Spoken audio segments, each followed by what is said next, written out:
जय बाबा रामदेव जी री। बाबा रामदेव जी का जन्म तंवर वंश के राजा अजमाल जी के घर विक्रम संवत 1462 में भाद्रपद शुक्ल द्वितीय, जिसे बाबारी बीज भी कहते हैं, को उंडू काश्मीर गांव शिव तहसील बाड़मेर में हुआ था। इनकी माता का नाम मैना दे तथा पत्नी का नाम नेतल दे था। बाबा रामदेव जी को कृष्ण के अवतार भी माना जाता है। बाबा रामदेव जी को रामसा पीर, रूणीचारा धणी, लीले घोड़े वाले बाबा, पीरों के पीर आदि नामों से भी जाना जाता है। बाबा रामदेव जी की जन्म कथा।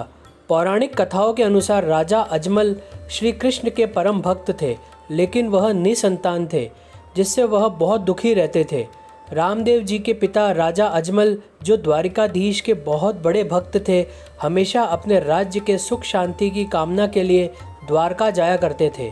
एक बार उनके राज्य में भयानक अकाल पड़ा और अजमल जी राज्य में अच्छी बारिश की कामना लेकर द्वारिकाधीश पहुँचे। ऐसा माना जाता है कि भगवान द्वारिकाधीश की कृपा से उनके राज्य में बहुत अच्छी बारिश हुई।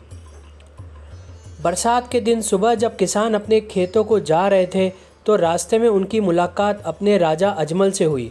उन्हें देख किसान वापस घर की ओर जाने लगे। यह देखकर राजा ने पूछा कि तुम वापस क्यों जा रहे हो? तो किसानों ने कहा कि राजा अजमल जी, आप निसंतान हैं, इसलिए आपके सामने आना अपशकुन बन गया है और हम अपशकुन के समय में बुवाई नहीं करेंगे। यह सुनते ही राजा को बहुत दुख हुआ, लेकिन एक कुशल शासक और गरीबों के मसीहा होने के नाते उन्होंने किसानों से कुछ नहीं कहा, लेकिन बहुत निराश और परेशान होकर घर वापस आ गए। तब उन्होंने निश्चय किया कि संतान प्राप्ति की कामना से वे द्वारकाधीश के दर्शन करने जाएंगे।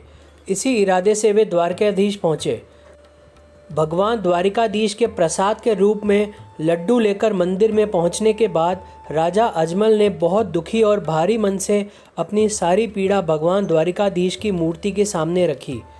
अपनी सारी बातें करने के बाद वह मूर्ति को देखते रहे। उन्हें लगा कि भगवान की मूर्ति उन्हें मुस्कुराते हुए देख रही है। यह देखकर अजमल जी क्रोधित हो गए और द्वारिकाधीश के लिए लाए थे प्रसाद के रूप में लड्डू फेंक दिए, जो द्वारिकाधीश की मूर्ति के सिर पर लग गए। इन सभी वाक्यों को देखकर मंदिर के पुजारी को लगा कि राजा पागल हो गया है। पुजारी ने राजा अजमल जी से कहा कि भगवान यहाँ नहीं हैं, भगवान समुद्र में सो रहे हैं। अगर आप उनसे मिलना चाहते हैं तो समुद्र में जाइए और उनसे मिलिए। राजा बहुत दुखी होकर समुद्र के किनारे गया और समुद्र में कूद गया। राजा अजमल को पानी में कूदता देख भगवान द्वारिकाधीश समुद्र में प्रकट हुए।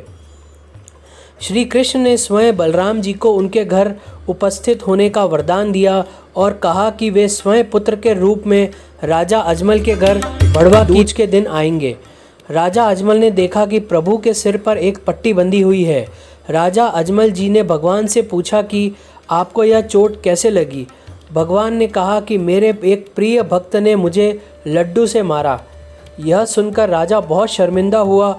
अजमल ने भगवान से कहा, मैं अज्ञानी कैसे जान सकता हूँ कि आप मेरे घर आए हो?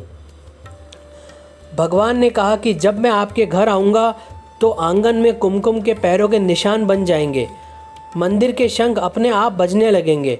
यह सब सुनकर अजमल जी खुशी खुशी घर लौट आए। रानी को सारी बात बताई। अपने निश्चित समय के बाद और भगवान के वरदान के अनुसार पहले बलराम जी ने राजा अजमल की पत्नी मैना दे के गर्भ से वीरम देव के रूप में जन्म लिया। उसके बाद 9 महीने बाद भगवान भादवा की दूज के दिन भगवान कृष्ण के पालने में राजा अजमल के घर रामदेव जी के रूप में अवतरित हुए। बाबा रामदेव जी तथा डालीबाई। बाबा रामदेव जी राम सरोवर बांध के निकट रूणीचा नामक स्थान पर आकर निवास करने लगे, जहां उन्हें पीपल के पेड़ के नीचे डालीबाई मिली, जिन्हें उन्होंने धर्म की बहन बनाया। रामदेव जी ने एक पंथ की स्थापना भी की थी, जिसे कमरिया पंथ के नाम से जाना जाता है। रामदेव जी की समाधि से एक दिन पूर्व ही डालीबाई ने रूणीचा में ही समाधि ली थी।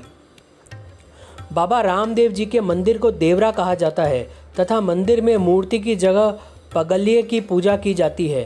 इनके मंदिर में होने वाले जागरण को जम्मा कहा जाता है। बाबा रामदेव जी का झंडा 5 रंग का होता है जिसे नेजा कहा जाता है। इनके मेघवाल जाति के भक्तों को रिखिया कहा जाता है। इनके जम्मा के दौरान 13 ताली नृत्य किया जाता है। इस नृत्य को कामण जाति की महिलाएं करती है। सर्वाधिक प्रसिद्ध 13 ताली नृत्य पादरला पाली का है। जय बाबा रामदेव जी री।